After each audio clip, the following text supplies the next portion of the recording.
구독자의 취향에 따라 재생 속도를 변경하시면 더 유용하게 동영상을 시청하실 수 있습니다.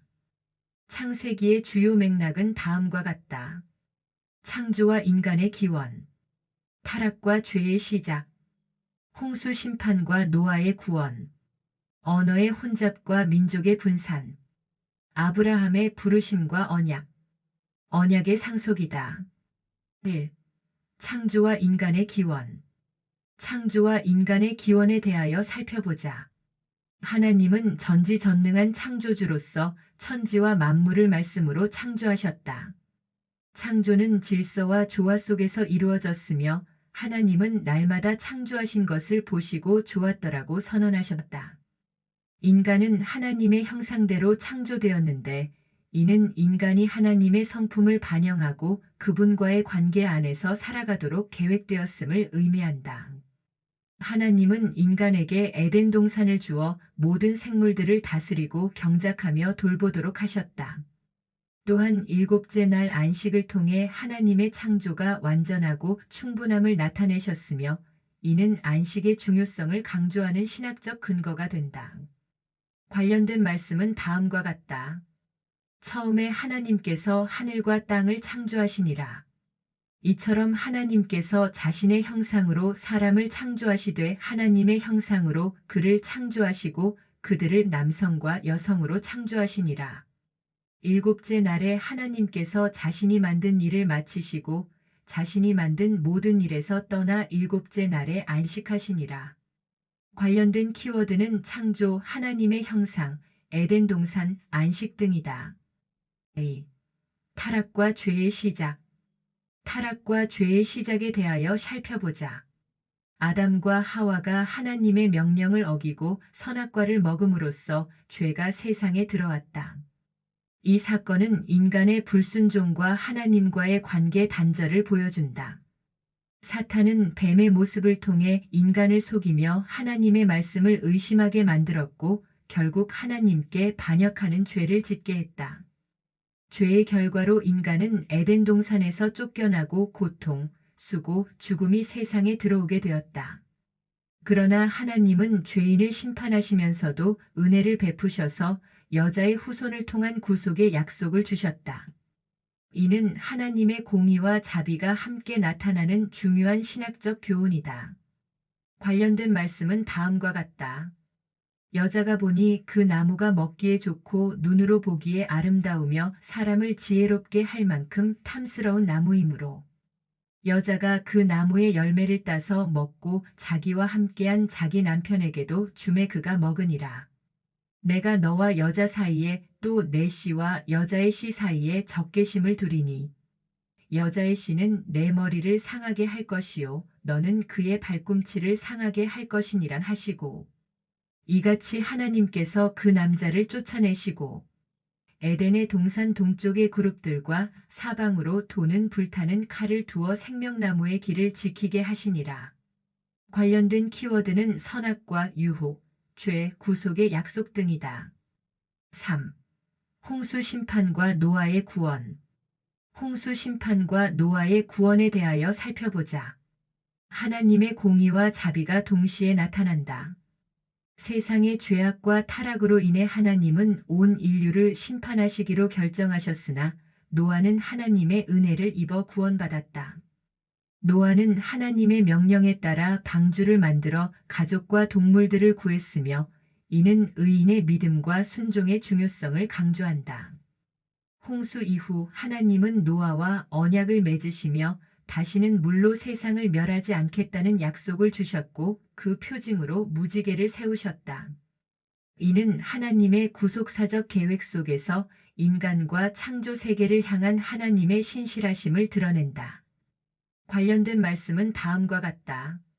사람의 사악함이 땅에서 커지고 또 그의 마음에서 생각하여 상상하는 모든 것이 항상 악할 뿐임을 보시고 주께서 노아에게 이르시되 너와 내 온 집은 방주로 들어오라. 이 세대에서 내가 내 앞에 의로운 것을 내가 보았느니라. 내가 내 무지개를 구름 속에 두노니 그것이 나와 땅 사이에 맺은 언약의 증표가 되리라. 관련된 키워드는 홍수, 방주, 심판, 은혜 등이다. 4. 언어의 혼잡과 민족의 분산. 언어의 혼잡과 민족의 분산에 대하여 살펴보자. 인간의 교만과 하나님의 주권이 대비된다. 사람들이 하나님 없이 스스로 이름을 높이고자 바벨탑을 건설했으나 하나님은 그들의 언어를 혼잡하게 하여 흩으셨다. 이처럼 인간은 홍수가 나게 된 본질을 보지 못하고 또다시 죄악의 길을 걷고 있음을 알 수 있다. 이것은 자신의 능력만 의지하는 자만과 하나님 앞에서 자신을 성찰하지 않으려는 교만 때문이다.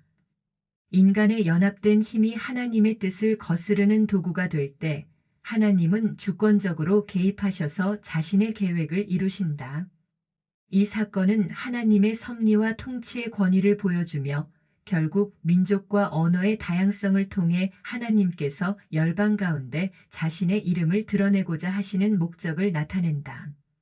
관련된 말씀은 다음과 같다. 또 이르되 자 우리가 우리를 위하여 도시와 탑을 세우고 탑의 꼭대기를 하늘에까지 닿게 하며 우리가 우리를 위하여 이름을 내고 이로써 온 지면에 널리 흩어짐을 면하자 하더라. 그러므로 그 도시의 이름을 바벨이라 하였으니 이는 주께서 거기서 온 땅의 언어를 혼잡하게 하셨기 때문이라. 주께서 거기서 그들을 온 지면에 널리 흩으셨더라. 관련된 키워드는 바벨탑, 언어 혼잡, 흩어짐, 하나님의 주권 등이다. 5. 아브라함의 부르심과 언약. 아브라함의 부르심과 언약에 대하여 살펴보자. 하나님은 아브라함을 선택하여 언약의 백성을 시작하셨다. 아브라함에게 주신 언약은 땅, 후손, 그리고 열방의 축복에 대한 약속을 포함한다. 하나님은 아브라함의 믿음과 순종을 기뻐하셨으며 특히 이삭을 제물로 바치라는 시험에서 아브라함의 순종을 보셨다. 이는 언약 백성이 하나님을 절대적으로 신뢰하고 순종해야 함을 보여준다.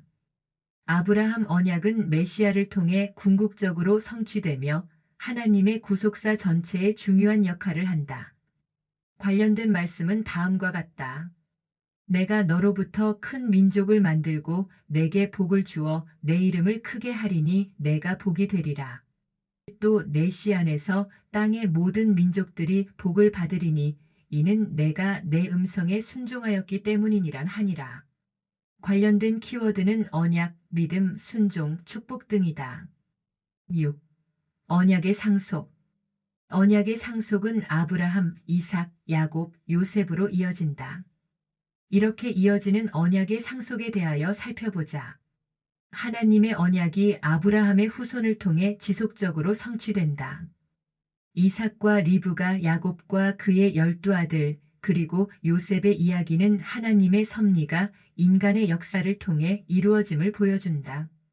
특히 요셉의 이야기는 하나님의 섭리와 용서를 강조한다.